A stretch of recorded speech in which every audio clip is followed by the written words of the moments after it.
लेती हूँ। हाँ, और स्टडी करने पहले, या तो लेना भी मत, पहले आप पढ़ लो, सीख लो, समझ लो, हाँ, थोड़े दिन हाँ, मॉक हाँ, ट्रेडिंग करके देखो सही पढ़ रही हूँ नहीं पढ़ रही हूँ, उसके बाद अपना असली पैसा झोंकना। मैम, ये यूट्यूब हाँ, वीडियो ने गड़बड़ कर दिया है। हाँ, एकदम ब्राइटकॉम गड़बड़ कर ग्रुप अब दिया। तो 5-5% के लोअर सर्किट लगे चले जा रहे हैं। वो सेबी का हाँ, शो कॉज नोटिस सामने आ गया है। आशीष हाँ। अब तो निकलने के मौके भी नहीं दे रहा। आशीष सर क्या करूं? स्क्रीन पे करीब 5 करोड़ शेयर के सेलर हैं आशीष इस स्टॉक में। तब आपसे, और ज्यादातर रिटेल निवेशक ही हैं जो स्टॉक में ट्रैप हो गए हैं। और क्योंकि कंपनी ने बहुत बड़े बड़े नंबर्स दिखाए पिछले कुछ समय से अपने प्रॉफिटेबिलिटी के, पर at the same time management में अपनी होल्डिंग ओपन मार्केट में काफी सेल भी की है, तो जिसके चलते ये सेबी का एक्शन भी देखने को मिला है। तो मेरी सलाह रहेगी मैम कि जब भी आपको पहला मौका मिले इस स्टॉक में से निकल जाने का, तो आप बिल्कुल निकल जाएं। इसको आपको लॉस बुक करना ही पड़ेगा, इसमें कोई चॉइस नहीं है। क्योंकि अब कंपनी में ये जो सेबी की इंक्वायरी आया है, जो फिक्टिशियस नंबर्स की बात हो रही है, तो इसके बाद ये स्टॉक में दोबारा से तो कोई बाइंग, बड़ी बाइंग आती दिखाई देती नहीं है। तो आप भी क्यू में लग के इस स्टॉक को बेचने की कोशिश कीजिए डेली सुबह 9:15 बजे। और जब बिक जाए तब इसकी बजाय, आप, मेरा मानना है कि दो स्टॉक मैं आपको सजेस्ट करता हूँ जो आप बाय कर सकते हैं। पहला स्टॉक रहेगा बैंक ऑफ महाराष्ट्र, जो लोअर प्राइस रेंज में है। इस स्टॉक पे आप बिल्कुल बाय कर सकते हैं, और 3 साल आपको नजरिया रखना पड़ेगा। मेरा मानना है 3 साल में ये आपका यदि 10-12 रुपए में भी सेल हो जाता है, तो इसमें अच्छा पोटेंशियल मुझे नजर आता है 28 रुपए के लेवल। ऐसे ही दूसरा स्टॉक जो इसी रेंज में, वो है ट्राइडेंट लिमिटेड, जिसको 31 रुपए अभी चल रहा है। इस स्टॉक पे भी आप बाइंग करके अगले 3 साल का लक्ष्य इस स्टॉक का भी मेरा करीब 60 रुपए का रहेगा। तो इन दोनों में से कोई भी स्टॉक आप बाय कर सकते हैं, बट जो ब्राइटकॉम है, इससे आप बिल्कुल निकल जाएं। गलतियों के बाद मीनाक्षी मैम, अब जब ले रहे हो तो कुछ हालात सुधर रहे हैं? अभी भी दिक्कत, अभी भी जो नए फ्रेश खरीद रहे हो उसमें भी लॉसेस ही आ रहे हैं? जो खरीद रहा है उसमें तो ठीक ठाक चल रहा है। चलिए, मैं इसलिए, अदरवाइज मैं कहने वाला था किसी फंड मैनेजर को पैसा दीजिए। फालतू ये कि सोच रहे हैं कि मैं ऑनलाइन बैठती हूँ तो क्यों ना ये कर लूँ और डुबाते चले जाएं, तो गड़बड़ है।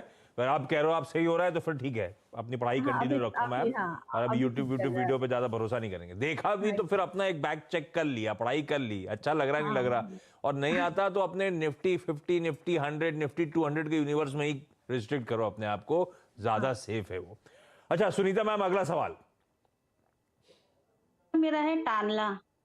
उसको मैंने 873 पे लिया था, 100 शेयर। हाँ, तो उसमें भी सर उस टाइम जब लिया था तब बोले 1000 तक जाएगा ये। तो हाँ। उस हिसाब से मैंने भी ले लिया ये। तो अभी तो ये तो नीचे ही, उस इसमें भी लॉस ही हो रहा है सर। हाँ, हो रहा है। और एक्चुअली एक समय सबको बहुत पसंद आ रहा था, क्या करेक्शन आया है हाँ इसमें, उस और टाइम। उसके बाद ये संभल नहीं रहा है, हाँ ये वही। चला नहीं, वापस कंसोलिडेट कर रहा होगा, नीचे की तरफ ही है। और रिसेंटली अजी सर सब सही है, वो कम्युनिकेशन, वो क्या एज अ, क्या communication platform as a service, CPaaS हो उसमें लीडर है, ग्रोइंग सेगमेंट है। पर ऑफ लेट तो धंधे में सॉफ्टनेस नजर भी आती है। क्या करूं तालना प्लेटफॉर्म्स में, बहुत पिट गया है स्टॉक। इनफैक्ट इस स्टॉक में भी मेरे निकल जाने की सलाह रहेगी। अब रीजन ये है कि कंपनी का यदि आप फंडामेंटल्स पे नजर डालें, तो कोई ग्रोथ बिल्कुल स्टैग्नेंट हो गई।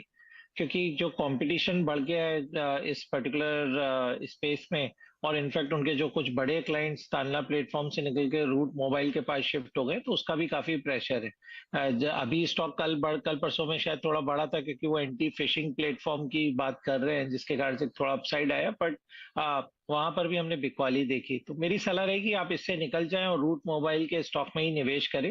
क्योंकि यहाँ पर मुझे लगता है कि 50% की दर से कंपनी अगले 2-3 साल की ग्रोथ रूट मोबाइल लिमिटेड आपको दिखा सकती है। तो वहां पर आपका पैसा बेटर बन जाएगा।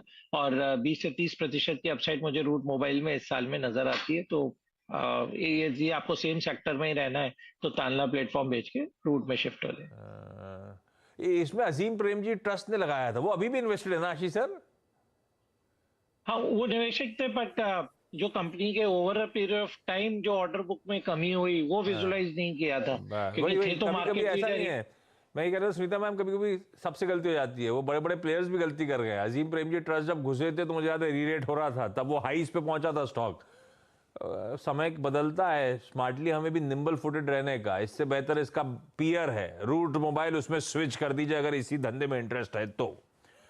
मोना मैम, अगला सवाल। हाँ, मेरे पास सिंटेक्स के शेयर है 25 की रेट में, 800 शेयर है। तो मुझे क्या करना चाहिए? मैंने काफी टाइम से होल्ड कर रखा है इसे। अभी क्या दिख रहा है, भाव क्या दिख रहा है, कुछ दिख रहा है? हाँ, 7.80 लग रहा है। सिंटेक्स अब ट्रेड नहीं होता।